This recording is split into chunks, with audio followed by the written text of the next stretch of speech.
Evening snacks with cheesy টিক্কা অসাধারণ। কীভাবে বানিয়েছি? একদম ইজি।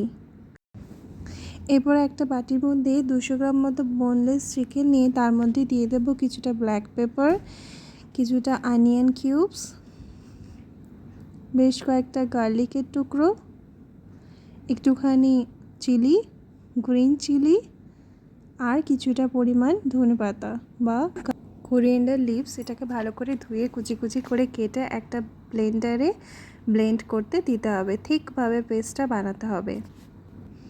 এই পেস্টটা তৈরি হয়ে গেলে কিছুক্ষণের জন্য এটাকে রেখে দিতে হবে রেস্ট করার জন্য। রেস্ট হয়ে গেলে 15 মিনিটস পর এর মধ্যে দিয়ে দেবো কিছুটা নুন, কিছুটা গ্রেটেড চিজ। আমি এখানে আমুল চিজই ইউজ করেছি। ব্যাস, দিয়ে ভালো করে এটাকে মেখে নিতে হবে। মেখে নিয়ে বলের শেপ বা টিকির শেপ দিয়ে মাঝখানে একটা করে চিজের কিউব ভরে এই পেটটা মোটা করে রেডি করে নিতে হবে ভাজার জন্য। ডিপ ফ্রাইও করা যায়, স্যালো ফ্রাইও করা যায়। আমি প্রেফার করি স্যালো ফ্রাই। তারপরে একটা প্যানের মধ্যে একটুখানি রিফাইন অয়েল গরম করে এই টিক্কিগুলো, সুন্দর দেখতে টিক্কিগুলোকে এক এক করে ছেড়ে দিতে হবে। দিয়ে এগুলোকে এপিট ওপিট ভালো করে ভেজে নিলেই তৈরি হয়ে যাবে একদম mouth melting cheesy tikki.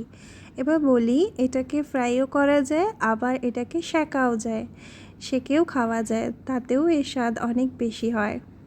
Evening স্ন্যাক্সে চায়ের সাথে বা কফির সাথে এটা থাকলে একেবারে জমে যাবে। দেখুন ভেতরটা কীরকম চিজটা মেল্ট হয়ে গেছে, খেতে কিন্তু দারুণ হয়। যদি ভিডিওটা ভালো লাগে লাইক, শেয়ার অ্যান্ড কমেন্ট করে দেবেন। Thank you. দেখা হবে পরের ভিডিওতে।